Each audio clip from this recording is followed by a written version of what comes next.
warahmatullahi wabarakatuh. Waalaikumsalam warahmatullahi wabarakatuh. Alhamdulillahirabbil alamin wa bihi nasta'in wa ala umuri dunya waddin. Assalatu wassalamu ala asrofil anbiya'i wal mursalin sayyidina wa maulana Muhammadin wa ala alihi wa sahbihi ajma'in, amma ba'du. Allahumma rabbi shrah li sadri wa yassir li amri wahlul 'uqdatam min lisani yafqahu qawli waj'al li waziran min ahli la haula wa la quwwata illa billahil aliyyil azim. Ibu yang saya kasihi, yang saya cintai, yang saya banggakan dan insyaallah dirahmati oleh Allah Subhanahu wa taala. Alhamdulillah pada kesempatan yang cerah ini, yang berbahagia ini, di tempat yang mulia beserta orang-orang yang mulia untuk mengkaji ilmu Allah yang mulia. Oleh Allah kita dihadirkan, oleh Allah kita ditolong, oleh Allah kita ditarik untuk memahami sesuatu yang lebih mahal, lebih berharga daripada dunia beserta isinya, untuk mengenal Allah Subhanahu wa taala. Oleh karena itu, mari kita memuji Allah dengan ucapan alhamdulillahirabbil alamin. Salawat teriring salam semoga tercurahkan kepada baginda kita Habibana wa Nabiyana Muhammad sallallahu alaihi wasallam. Ibu yang dirahmati oleh Allah Subhanahu wa taala, pada pagi hari yang berbahagia ini kita akan mengkaji tentang ayat-ayat Allah beserta hadis-hadis Rasulullah yang dikumpulkan, yang disusun dalam sebuah kitab namanya Kitab Riyadhus Shalihin oleh pengarangnya Imam An-Nawawi. Sekarang kita masuk bab ke-11 yaitu bab mujahadah. Mujahadah. Jahada yujahidu mujahadah. Jihad. Jihad itu artinya bersungguh-sungguh. Ada orang jihad, mengatasnamakan apa-apa jihad, sampai ngebom pun dia bilang jihad. Itu udah salah kaprah ya Bu. Islam tidak mengajarkan untuk menyakiti orang lain tanpa ada alasan. Jadi kalau sedikit-sedikit jihad, ngebom di mana jihad, menyakiti orang dengan alasan agama, kata dia jihad. Nah, itu belum tentu.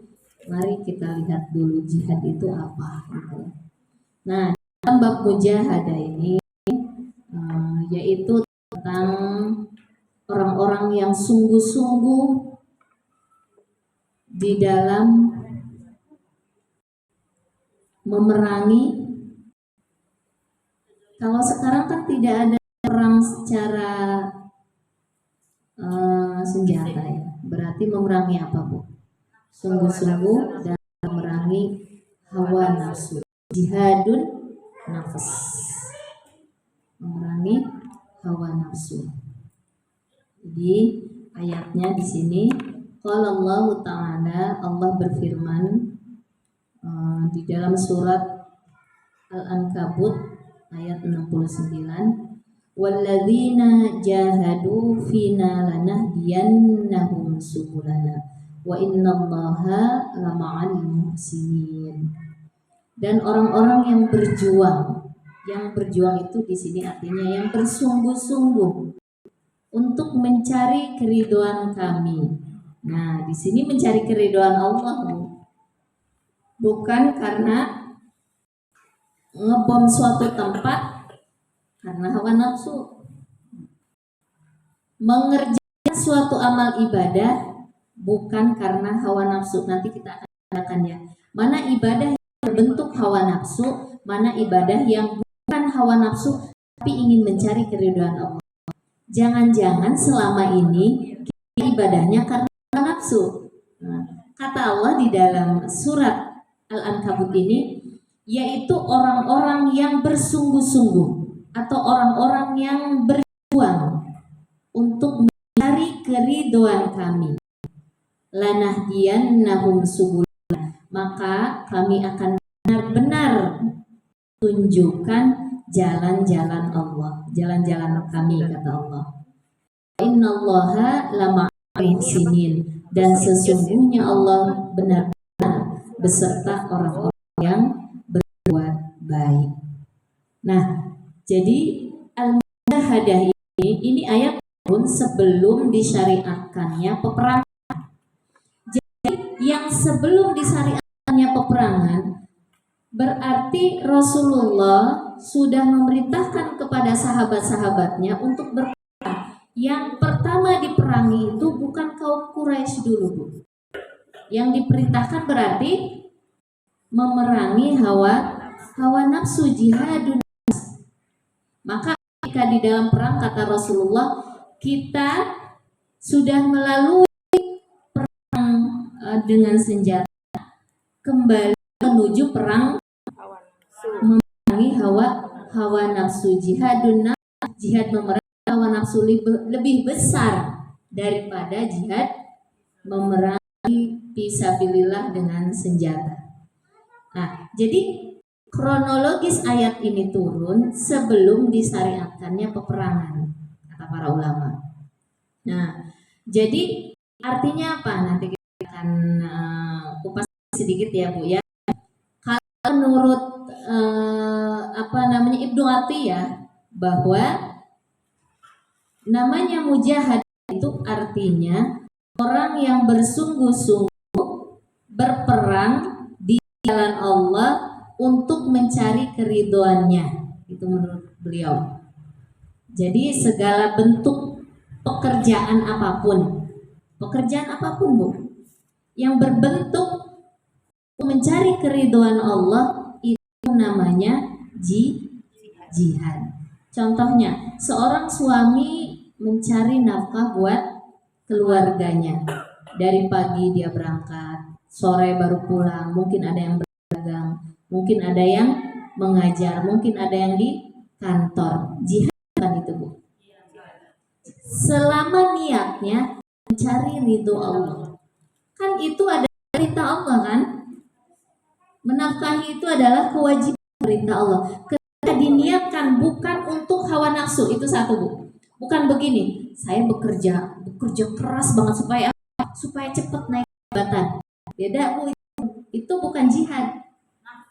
Nafsu itu kan berarti sih dengan nafsu. Ada orang sama sekali nggak mau ketinggalan kalau bekerja. Kenapa? Pengen disebut karyawan teladan. Ada, Bu. Kenapa sih? Kok nggak pernah libur aja?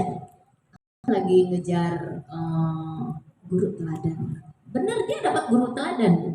Tapi kata Allah hanya sebatas guru teladan itu. Kenapa? Ada zaman Nabi, Bu.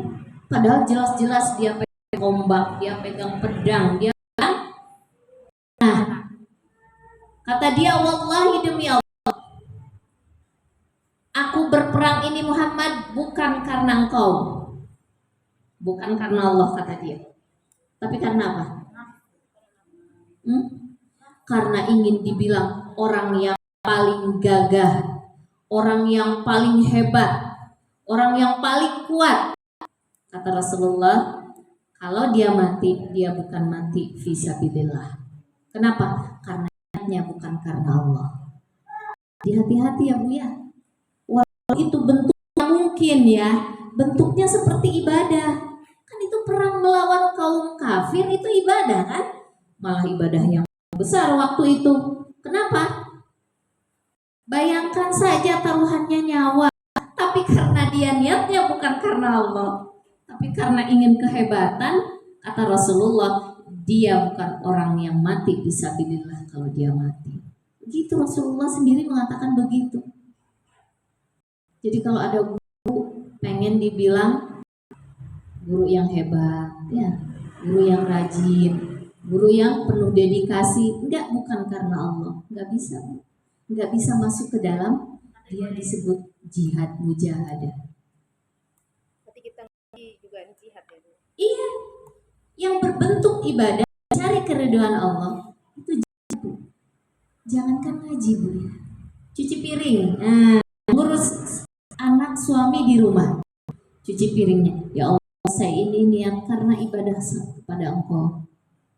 Saya dititipkan suruh mengabdi kepada suami. Aku kerja di rumah. Jadi yang menjaga kita nyuci piring dengan ikhlas. Kita nyapu, ya Allah ini aku persembahkan ini sebagai ibadah kepadamu. Mencari ridho. Tenang Bu, walaupun suami belum ngasih uang belanja, cuci piring, cuci baju, nyapu, belum nyuci ngelap-ngelap, ngepel-ngepel, masak. Padahal nggak cukup suami ngasih belanja buat kita. Tapi kalau landasi niat karena mencari ridho Allah, itu bikin tenang, bikin ringan. Saya makan niatnya cari ridho Allah. Untuk apa lagi sih hidup? Pertama, tenang kalau begini. Kedua, nanti akan ketemu hasil. Kan begitu. Seakan-akan kita mengikuti rancangannya Allah. Ikutin aja. Jangan terlalu banyak pikiran ke makhluk. Nanti banyak kecewa. Nah, seperti itu tadi, kalau niatnya mencari ridho Allah, walaupun itu bentuknya dunia, cuci piring gitu ya Bu ya, kan kayaknya bukan ibadah ya. Jangan salah, itu ibadah Bu, ibadah yang mulia. Nyapu, kelihatannya mungkin sama orang bukan ibadah. Kalau kita lihat tukang sampah tuh ya Bu, jangan disepelekan Bu. Jangan-jangan dia niatnya karena Allah, cari ridho Allah. Mungkin dia lebih mulia daripada kantoran yang mungkin niatnya setengah-setengah. Tapi kalau dia benar-benar ikhlas, saya mah hidup ya emang udah begini Allah hadirkan, sederhana. Emang gak punya, emang tugasnya ini. Coba kalau saya 2 hari aja telat gak ngambil sampah, kayak apa nih lingkungan baunya, kata dia. Saya niatkan cari ridho Allah aja. Masya Allah. Mungkin dia diantara salah satu wali Allah. Kita yang berbicara itu kita aja ya Bu ya. Jadi kalau segala-galanya diniatkan mencari ridho Allah, itu akan menjadi ibadah Bu niat kita. Nah, kalau menurut Hasan Ibnu Hasan, mujahadah itu dalam bentuk al-ubad, ibadah. Contohnya apa Bu? Dia bersungguh-sungguh untuk melaksanakan sholat tengah malam. Dia berjuang. Kalau saya baca dalam Aniyah, kitab Aniyah itu saya mengutip ya, bahwa namanya ibadah, kemudian ada perasaan, tidak ada rasa kesungguh-sungguhan, tapi yang ada adalah cuma rasa manisnya ibadah. Untuk kalangan orang awam itu beda Bu. Ada kalangan orang awam, ada kalangan orang ma'rifat. Nih kalau kita nih orang awam, nah ini kita akan beda ini.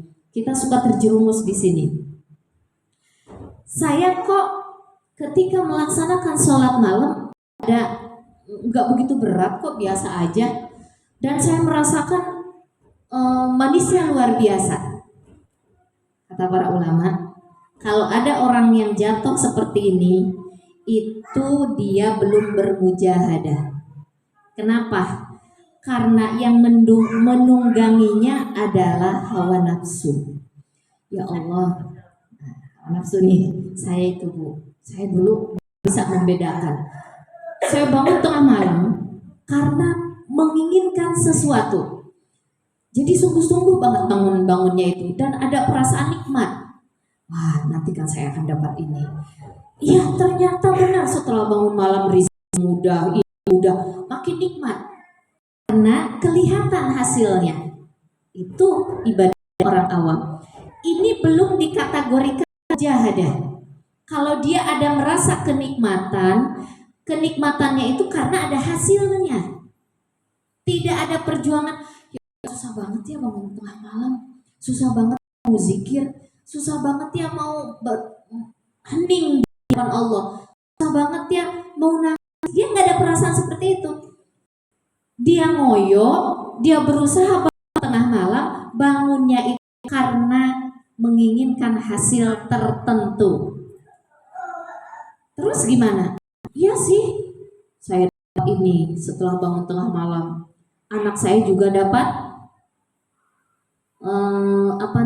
prestasi. Setelah saya benar-benar luar biasa, saya bangun malam. Emang nggak susah? Bagi saya sih nggak susah bangun tengah malam. Nah, kata para ulama, bukan kata saya Bu, tapi nanti kita akan berpikir ya, benar nggak sih saya seperti itu? Para ulama, kalau untuk karangan engkau masih dalam kondisi orang awam, hal seperti itu berarti yang menunggangi kamu adalah hawa nafsu. Tapi kalau kita mau bangun malamnya itu penuh dengan perjuangan, dinyalain alarm, minta berdoa dulu sama Allah, ya Allah bangunkan saya ya Allah, saya merasa kalau itu tuh suka kebablasan. Udah gitu sama pasangan juga, nanti bangunin ya kalau bangun duluan ya. Saya suka lihat si jam, tapi setengah 4 ambil lagi selimut gitu. Udah ambil selimut itu alarm bunyi terus, lihat doang kemudian dimatiin. Nah itu berarti masih ada berat kan? Nah kalau orang awam dia bermujahadah di ibadah, dia udah usaha A, kemudian dia usaha B, usaha C yang tadi berat banget mau bangun, tapi dia lawan tuh berat, kemudian dia bangun, dia baca doa, dia ke kamar mandi, kemudian dia sholat. Ada keheningan emang setelah itu. Kemudian dibanding ibadah-ibadah siang pasti dia lebih fokus. Tapi ketika mau mulainya ada kesulitan, ada beratnya luar biasa. Berarti ini mujahadah. Dan kita bisa melawan hawa nafsu tadi. Tapi kalau yang pertama tadi, kenapa kita merasa nyaman, merasa nikmat? Karena akan ada hasil langsung. Dan kadang-kadang itu terjadi Bu. Nah jangan sampai terkecoh. Jadi cirinya apa? Berat. Mujahadah itu cirinya berat Bu. Berat nggak ya kalau kita mau bangun tengah malam? Kalau mau zikir, kemudian nunggu azan, pengennya udah sholat tuh ambil selimut lagi. Nah kita lawan kan? Ya Allah, saya mending zikir kan nunggu subuh berapa menit lagi gitu ya. Kemudian mau puasa sunnah, nah ini lebih lagi. Aduh, nggak makan lontong pagi-pagi, belum lagi siang lapar, belum lagi nanti saya harus panas-panasan, tapi saya harus puasa. Nah, iya, udah niatnya tadi banyak godaan, siang ada yang nyodorin es cendol pakai alpukat. Aduh, ya Allah berat ya. Godaan datang. Ketika kita bisa melawan itu berarti kita mujahadah, bersungguh-sungguh. Disitulah letak nilai mulianya orang yang bermujahadah, karena ada perlawanan berat. Ketika mau berinfak nih, sebentar lagi lewat nih.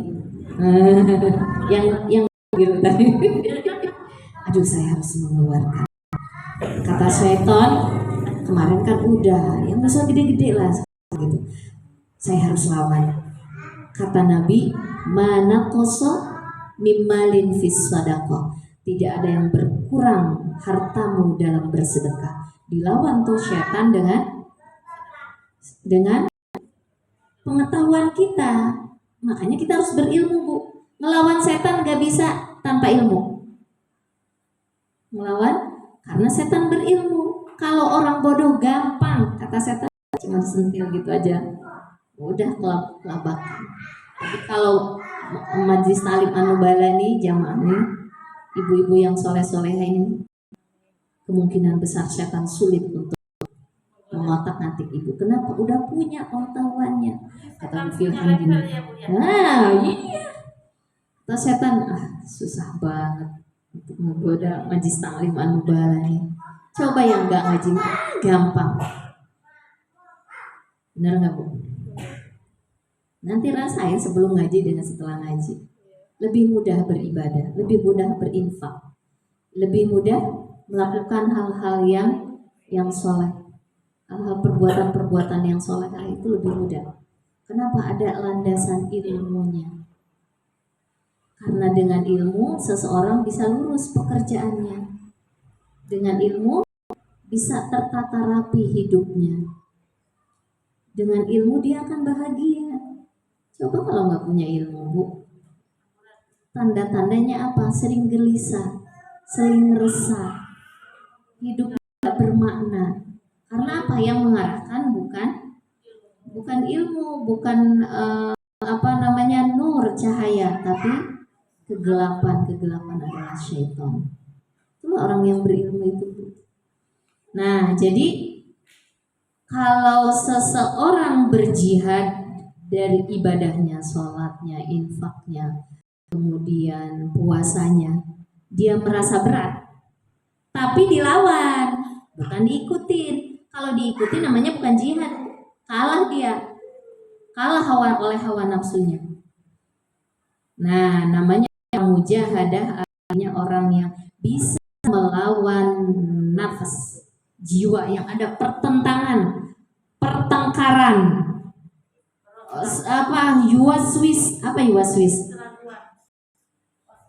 waswas, bisikan.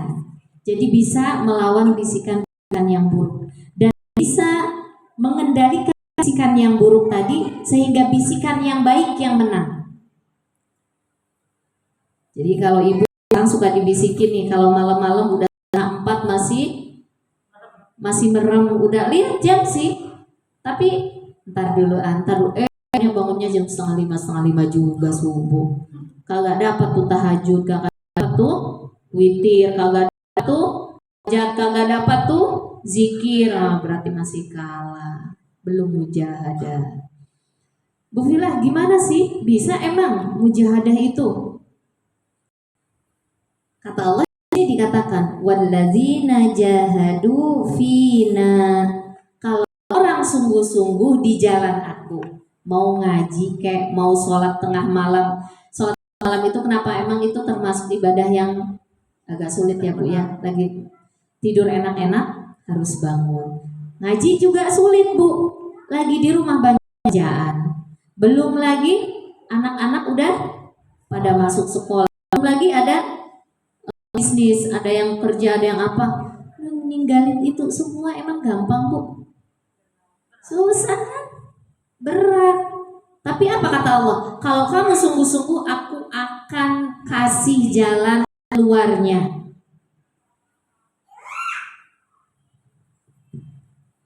Gimana caranya? Kalau orang sungguh-sungguh, yang tadinya kerjanya agak lelet lah, mungkin dia termasuk yang enggak lelet, termasuk yang apa nih kebalikan lelet. Gesit. Kalau dia ada pengajian orang yang gesit akan lebih gesit lagi. Biasa dia mulai kerja jam 7, dia akan mulai kerja jam 6. Kenapa? Jam 10 saya harus siap-siap. Prepare-nya lebih awal, maka akan kasih jalan dia prepare-nya lebih awal lagi. Karena ada kemauan. Kalau yang lelet jam 7 biasanya selesainya jam 11. Ketika dia mulai jam 6, maka dia akan selesai jam 8. Kenapa? Allah kasih jalan keluarnya. Gimana aja itu Allah yang ngatur Bu. Yang penting ada kemauan dulu. Saya tuh biasanya ini dulu, nggak selesai dulu. Belum lagi anak, belum lagi ini, belum ini. Kata Allah, kalau kamu ada kemauan, aku yang akan membimbingmu. Kan di ujung ayat, wa innallaha lamaan muslimin. Karena sesungguhnya Allah beserta orang-orang yang berbuat baik. Jadi siapa yang ngatur? Allah. Saya pernah itu ya, mati ya Bu ya.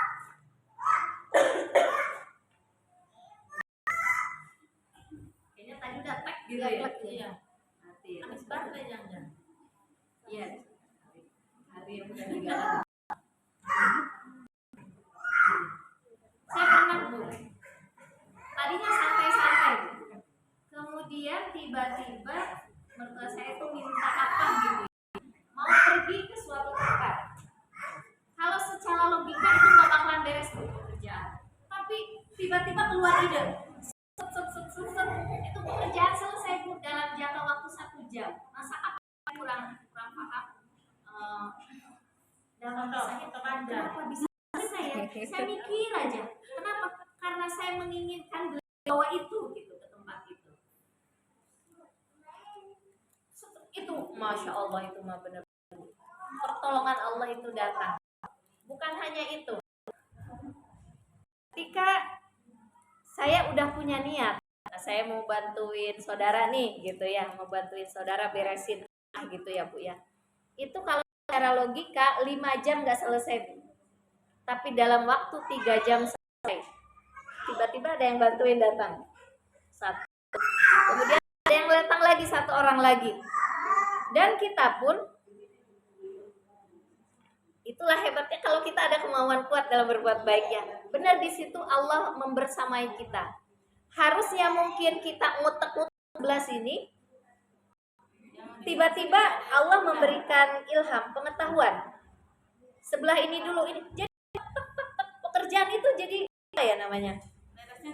Bisa sesuai dengan target. Enggak, malah lebih cepat Bu. Lebih cepat dari target, tapi hasilnya bagus gitu.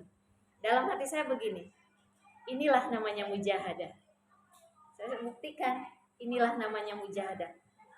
Tapi emang kalau dipikir-pikir Bu, nggak dikerjain itu berat sekali.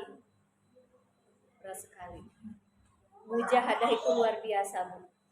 Tapi di situ ada pertolongan Allah Subhanahu wa Ta'ala. Dan itu takjubnya ya. Kita harus makin yakin gitu. Kalau kita mujahadah tuh apa yang nggak bisa, pasti bisa. Tapi kita harus ada usaha dulu Bu. Tidak hanya mengandalkan Allah itu maha kuat, Allah itu maha kuasa, Allah itu maha perkasa. Tapi kerja kita santai-santai, nggak bisa. Harus ada usaha kita juga. Seringkali kita mengadakan suatu kegiatan di Anubala ini Bu. Yang penting saya niat, saya usaha yang kuat, insya Allah tercapai. Selalu begitu kita sama ya, sama pengurus. Insya Allah tercapai. Ada niat, usaha yang kuat, sungguh-sungguh niatnya karena Allah untuk kebaikan. Selalu aja tercapai. Ya mungkin ini pengurus yang megang ya, karena kita yang memanage gitu ya. Tanya Bu Tati langsung tuh. Kata Bu Tati, kita biasanya selalu ini Bu Vila di luar ini. Kenapa? Karena ada niat yang baik dan usaha sungguh-sungguh. Begitupun dalam kehidupan Bu. Bu Vila, kok sabar itu susah ya? Enggak susah, bukan sabar. Tidak ada mujahadahnya kalau enggak susah. Susah ya? Memang susah Bu. Tapi di situ mujahadahnya, kesungguh-sungguhannya yang dituntut oleh Allah. Karena susah, tapi kan harus dilewati kan Bu. Harus ada dikorbankan kan. Ibu nih ngaji ke sini. Ciri-cirinya orang yang mujahadah, yang mendapatkan ilmu, ada sesuatu yang dikorbankan. Yang dikorbankan apa Bu? Pekerjaan di rumah. Bukan. Waktu santai kita. Pekerjaan di rumah nanti dikerjain kan? Tapi harusnya kita santai. Betul nggak Bu? Coba pikir. Bukan kata saya, bukan kata para ulama. Setelah saya suka membaca gitu ya, kemudian mengutip kata-kata mereka.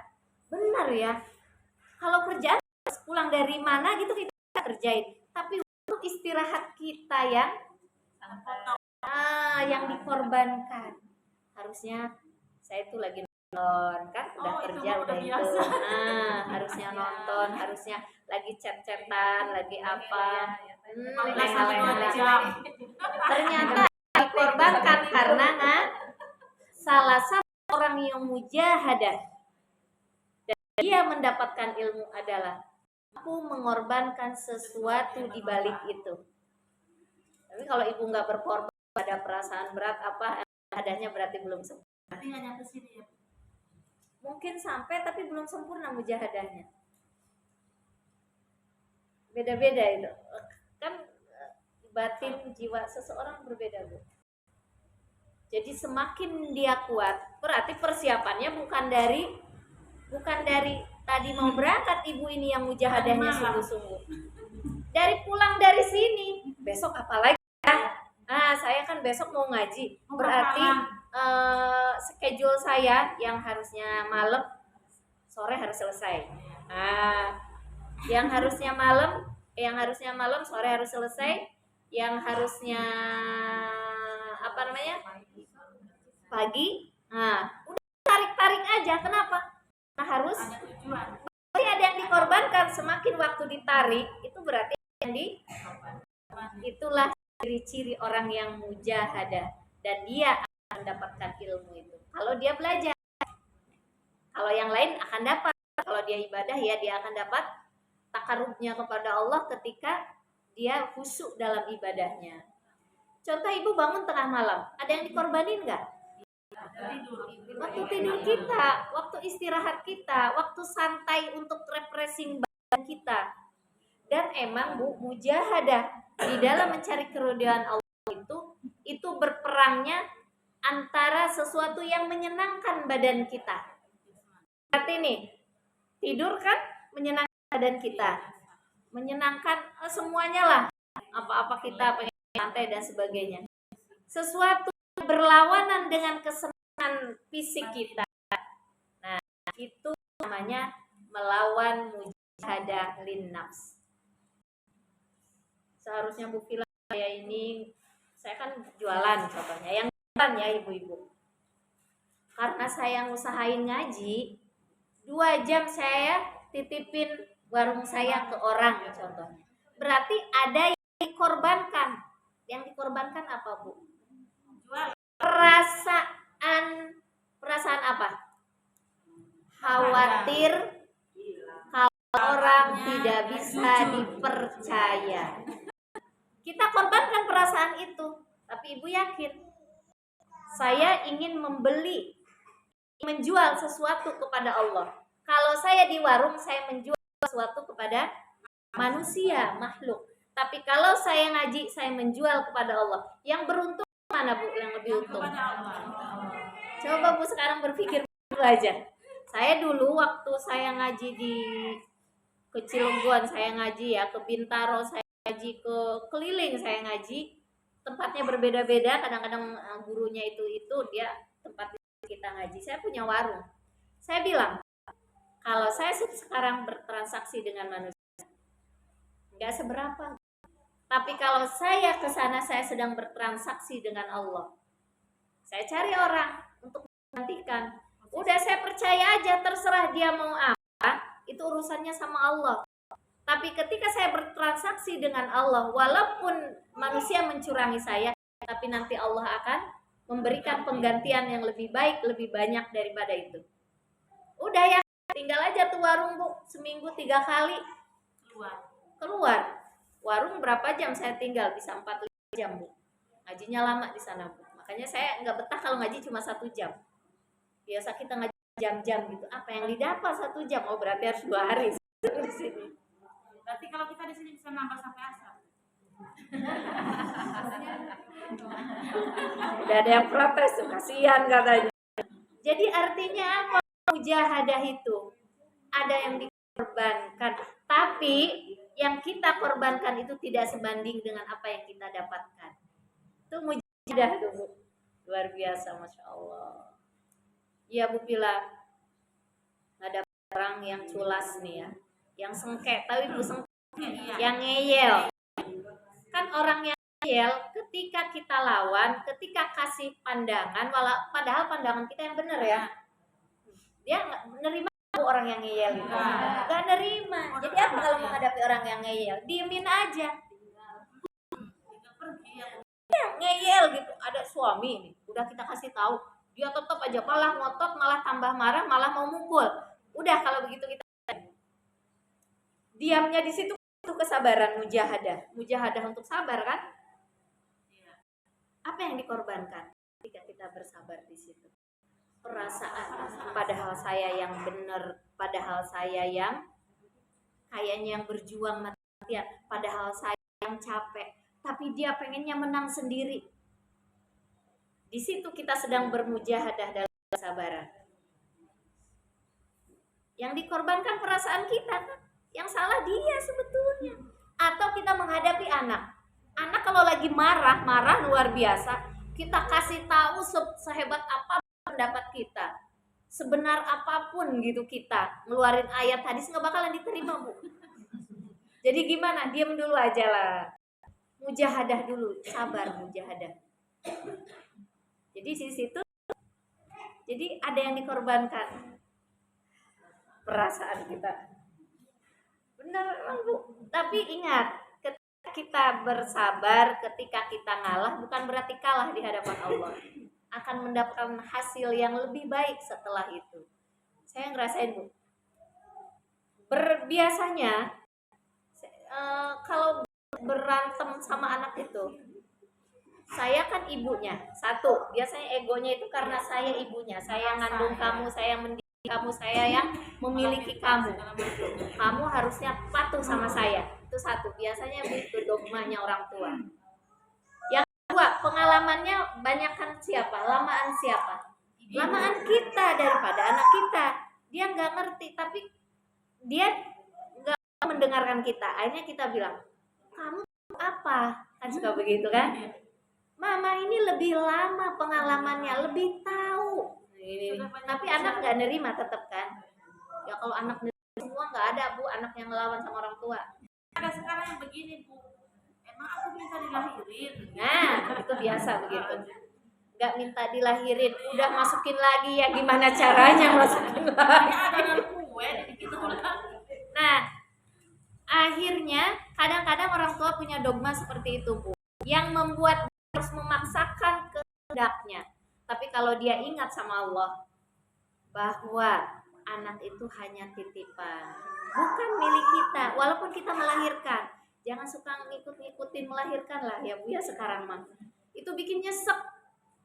Saya yang mendidik kamu, saya yang membiayai kamu, saya yang merawat kamu. Coba sekarang dogma seperti itu dihilangkan dulu. Saya hanya dititipkan sama Allah. Ketika saya ngasih makan itu pun dari Allah. Ketika saya mendidik itu pun karena kewajiban, titipan Allah gitu. Pokoknya semuanya dari Allah. Ya Allah, anak saya begini, saya kembali kepada Engkau. Gitu, Bu. Susah banget tiba. Saya diam aja. Diam dulu. Dia mau ngomel kayak apa, diam dulu. Nah, setelah itu dia lagi baik-baik, baru diajak bicara. Ketika kita diam itu kan butuh mujahadah, betul nggak, Bu? Mujahadah paling berat itu, Bu, kalau menghadapi anak seperti itu. Ketika kita bermujahadah, sebetulnya di situ Allah sedang menuntun kita. Wa innallaha lama'al muhsinin. Karena dijanjikan sama Allah, lahdiyannahum. Pasti itu lam taukid, Bu. Lam taukid itu lam Allah tidak berbohong. Kalau bermujahadah sungguh-sungguh ingin jadi orang tua yang sabar, banyak sabarnya lah ya. Kalau yang sabar 100% mungkin nggak ada ya. Kalau banyak sabar, banyak sabarnya gitu. Di hati ngedumel. Di hati masih, itu berarti masih sabar, Bu. Kalau udah nggak ngedumel itu udah ridho makomnya, udah tinggi, lebih tinggi lagi. Karena sudah terbiasa. Jadi begini, Bu. Allah bisa karena biasa. Allah bisa karena biasa. Allah biasa bersabar, maka dia bisa mencapai makom ridho. Nah, jadi pertamanya nahan dulu, Mbak Suna, kalau ingin jadi orang sabar. Dulu. Ya, Nah, jangan langsung bret gitu. Gitu. Nggak usah, tahan dulu. Mohon sama Allah. Karena untuk sabar itu kan berat. Berarti harus ada penolongnya yang lebih kuat daripada kita. Nah, di situ. Ya Allah, beri aku kesabaran. Bagaimana cara menghadapinya? Ya Allah, apa yang harus aku ucapkan? Oh, kalau lagi marah kan kita ambil rumus kemarin Maulana Rumi. Gimana, Bu? Seperti mayat. Kalau sedang marah, jadilah seperti mayat. Diam. Terus Karena kita punya ilmunya, kata Nabi apa kalau lagi marah? Jika sedang berdiri, Nah itu, praktekkan itu Bu, praktekkan. Dan itu nahan sabar itu kan Bu.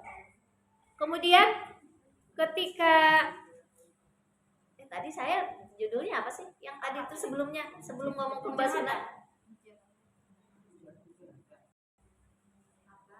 oh perasaan Sabar itu kan biasa, apa ditahan karena Oh iya, biasa. oke. Ya. Allah bisa karena biasa. Jadi pertama, supaya terbiasa bisa sabar, tahan dulu. Kalau sudah terbiasa menahan, maka kita akan terbiasa menjadi orang yang sabar. Sabar itu Bu, perasaan masih ada. Perasaan berat, perasaan sakit hati, perasaan berkecamuk itu masih. Tapi dia bisa menahan. Kalau sudah terbiasa sabar dalam kondisi A, dia bisa bersabar. Kondisi B ada lagi masalah, dia bisa bersabar. Semakin langkah pertama berat, langkah kedua tidak berat, langkah ketiga setengah ringan, langkah keempat berlari. lebih ringan lagi. Ke 10 kali ibu mampu bersabar akan menjadi ringan. Menjadi ringan Bu, 10 kali. Jadi biasa kesabaran itu nggak bakalan bisa kalau nggak dibiasakan. Satu, kalau ibaratnya nurun ya Bu ya. Nah, ini berat nih, tinggi.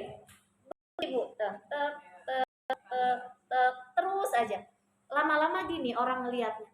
Kok kamu kayaknya enjoy aja sih? Aku udah biasa. Bagi orang yang tidak terbiasa, selalu memperturutkan tidak mujahadah dalam kesabaran, akan selalu berat hidupnya. Tapi kalau orang yang berusaha sabar, itu hidupnya akan ringan. Puncaknya ridho. Orang mujahadah, Bu. Puncaknya akan ridho nanti. Kalau sabarnya bisa lagi ditahan itu tidur aja dulu ya. Tidur aja lah Bu, tidur. Tapi nggak bisa Bu. Masa orang lagi marah tidur? Nggak bisa.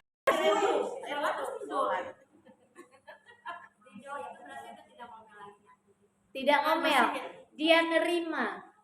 Tapi prosesnya sabar dulu Bu. Tidak ada orang yang tiba-tiba ridho tanpa sabar. Nggak ada Bu. Ada ujian dulu. Ya, ketika sabar juga ujian. Ketika ridho juga tetap ada ujian. Perasaan maksudnya. Proses. Ada proses. Segala sesuatu ada proses gitu Bu. Nah, jadi lanah dian nahum, pasti aku akan tunjukkan jalan. Di dalam kalimat lanah dian nahum itu ada 2 janji. Pertama, pasti kata Allah. Allah itu ngasih apa ya? Kalau kita nih ke anak, kalau kamu ngerjain itu pasti mama kasih hadiah. Pastinya benar-benar dibuktikan gitu. La yang pertama lanah di, pasti akan kasih jalan. Yan nahum, di pertengahan Allah kembali menekankan, aku kasih jalan, aku kasih pertolongan, aku kasih jalan keluarnya dan sebagainya. Di pertengahan kalimat itu, dalam satu kalimat Bu, 2 janji yang Allah janjikan kepada kita. Maka kalau kita baca di sini jangan dibaca panjang la-nya. Kan tulisannya lanah dian nahum, la-nya pendek ini Bu. Ini ayat apa Bu? Ankabut. Al-Ankabut ayat 69. Kenapa kita harus bisa tahsin betul bacaan? Kalau la-nya dipanjangin, itu artinya Allah tidak akan memberikan jalan keluar. Tidak akan memberikan petunjuknya. Itu kalau la-nya dipanjangin. Maka Ibu kalau baca Qur'annya salah, ini bisa merubah arti. Di sini la-nya lam taukid itu harus dipendekin. Lanah dian nahum. Yang kedua nunnya nun taukid. Nah, ini artinya memberikan petunjuk, bantuan. Pasti akan terjadi kata Allah. Kalau kamu sungguh, kamu mau, ya Allah saya pengen ini 100.000. Kalau kamu sungguh-sungguh pasti kamu bisa infak 100.000. Ya Allah, infaknya itu sehari itu 10.000 deh. Pasti ibu pasti bisa. Kayaknya dari dulu 2000 aja gitu. Bisa. Saya pengen kurban sapi 1 jiwa ya Allah. Biasanya 2 tahun sekali, 3 tahun sekali, atau udah 5 tahun ini belum. Yakin sungguh-sungguh pengen kurban tahun ini, pasti ibu bisa. Amin. Yakin kan mulai sekarang, kata Allah akan kasih jalan keluarnya. Yang tadinya mungkin ibu yang usahanya sekian, nanti kan Allah yang ngasih rizki kan. Tiba-tiba usahanya lancar, maju, bertambah. Atau yang bekerja di tempat tertentu, tiba-tiba bosnya ngasih bonus, ngasih apa. Ada aja jalannya. Kata Allah, aku akan kasih jalan. Penting sungguh-sungguh dulu kamu. Pertama niat, kedua keluarkan dulu gitu. Jangan mana ya nunggu ini lebih, ini usaha ini belum juga nih gitu. Keluarkan dulu. Nah, Allah akan ganti. Dari mana aja. Ini Allah nggak bakal bohong, Bu. Ibu pengen bangun jam 3 malam, nyalain alarm, udah doa, udah pasti bangun. Bangun 3:30 pengen. Matiin lagi. Kalau udah mujahadah nggak matiin lagi, Bu. Itu berarti belum mujahadah. Jadi kalau ditunda sedikit gimana? Misalnya udah alarmnya udah kedengaran. 12 kalau jam 6 pagi. Kalau sudah menunda itu biasanya sering kebablasan. Oh ya, kalau itu bisa sih nggak masalah ya. Sebab gini Bu, ketika biasanya suka masuk di situ yang bermain. Pengalaman Bu saya, ketika mau tidur 10 gitu, mau tidur baca doa, udah niat bangun. Pas bangun sebentar lagi 10 menit lagi aja deh. Nah, 10 menit lagi aja deh, tanpa memohon pertolongan Allah nanti akan kebablasan. Begitu biasanya saya. Hanya kalaupun mau 10 menit lagi, ya Allah bangunkan saya 10 menit lagi. Jangan sampai kebablasan. Kita mengandalkan kemampuan kita.